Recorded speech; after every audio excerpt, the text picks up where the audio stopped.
All right, let's just jump right in. We're going to go on a quick journey through some pretty incredible facts and some seriously clever hacks.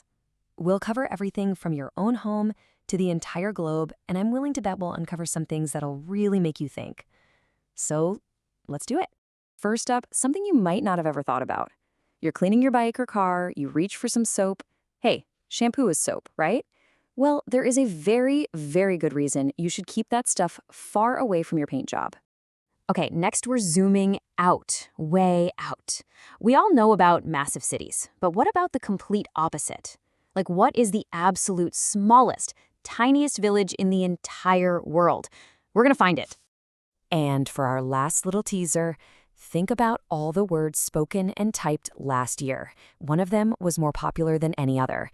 I'm going to tell you what it was, and I bet you will not see it coming. We'll get to all of these right now. Okay, let's get into it with some brilliant little tricks for your everyday life. And first things first, let's solve that mystery. Why is it such a bad idea to wash your bike or car with hair shampoo? So here's the deal. It all comes down to pH levels. Think about it. Shampoo is made to strip all the oil and grime out of your hair, which means it has to be slightly acidic.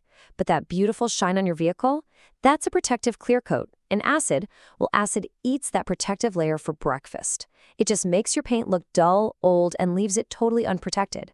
So yeah, definitely stick to the proper car soap. Now here are 3 super fast hacks for you. Can't fall asleep? Try this tonight. Blink your eyes as fast as you can for about a minute. It completely exhausts your eye muscles and really helps you drift off. Feeling a little down or stressed? This sounds weird, I know, but just gently bite a pencil. It activates the same muscles you use to smile, and it can literally trick your brain into feeling better. And finally, if you accidentally make a little mark in a book, just take a piece of clear tape, press it firmly over the ink, and peel it off slowly. The mark should lift right off.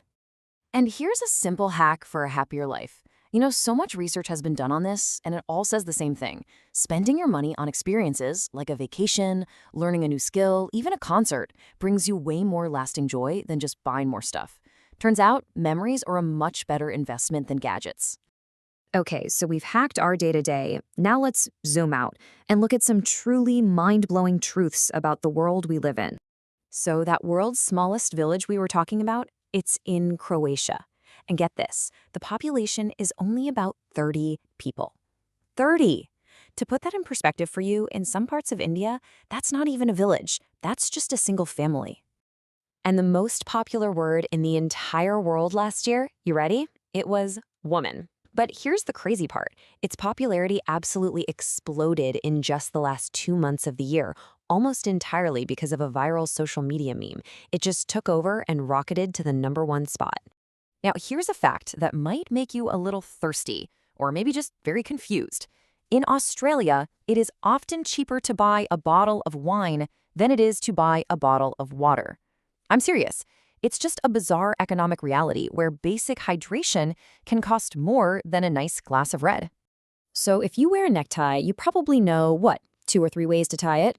The Windsor, maybe a 4 in hand? Well, some mathematicians actually sat down and calculated all the possibilities. The number of different ways you can tie a standard necktie is 177,147. Wow.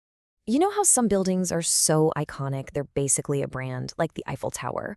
Well, the famous Taj Mahal Palace Hotel in Mumbai has actually done it.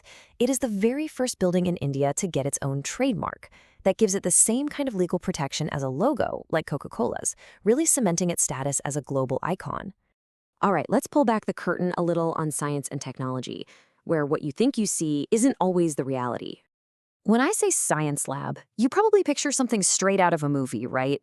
Gleaming surfaces, cool high-tech gear everywhere, and not a single speck of dust in sight. But the reality for most scientists is a little more cluttered. A real lab is a workspace. It's functional, sometimes it's pretty messy, and it's designed for getting real work done, not for looking cool on camera. Okay, let's clear up something that a lot of people get wrong. A mouse and a rat are not just small and large versions of the same thing. They're totally different. The dead giveaway is size. Mice are small and usually brownish. Rats can get really big. We're talking up to 25 centimeters, and they're typically more grayish. Now, this is an absolutely incredible evolutionary story. The ancestors of modern whales, they weren't sea creatures. Nope. Millions and millions of years ago, they were actually small mammals that lived on land. Over time, they transitioned into the water, and because the water could support their weight, they were free to evolve and grow larger and larger until they became the absolute giants of the ocean we see today. Amazing. All right, let's solve a modern mystery that I know drives everyone crazy. Why are the charging cables that come with our super expensive phones always so annoyingly short? Well, it's not the company being cheap. It's actually to protect your phone. See, using your phone while it's charging puts a lot of strain on the battery, and over time, that seriously reduces its lifespan. So that short cable is a deliberate design choice. It's meant to discourage you from using it while it's plugged in, helping your battery last a lot longer. So to wrap everything up, I want to leave you with a really powerful little metaphor about what truly creates value in our lives and our careers. It's a debate you hear all the time, right? For success, what matters more? Is it the degree you hang on the wall, or is it the actual skill that you have and can use? Well, think about it with this two-carrot analogy. A degree can sometimes be like a carrot with these big, impressive leafy greens on top. It looks fantastic on the surface. But when you pull it up, the actual carrot, the real substance, might be pretty small. A true skill, on the other hand, is like the second carrot. The leaves on top might not look like much, but what's hiding underneath the surface is this huge, valuable, fully grown carrot. That's the real stuff. And that brings us to the final question, one for you to think about. In your life, your work, your passions, are you focusing on growing the impressive leaves for everyone to see? Or are you cultivating that substantive, valuable growth that's happening just beneath the surface? Which carrot are you growing?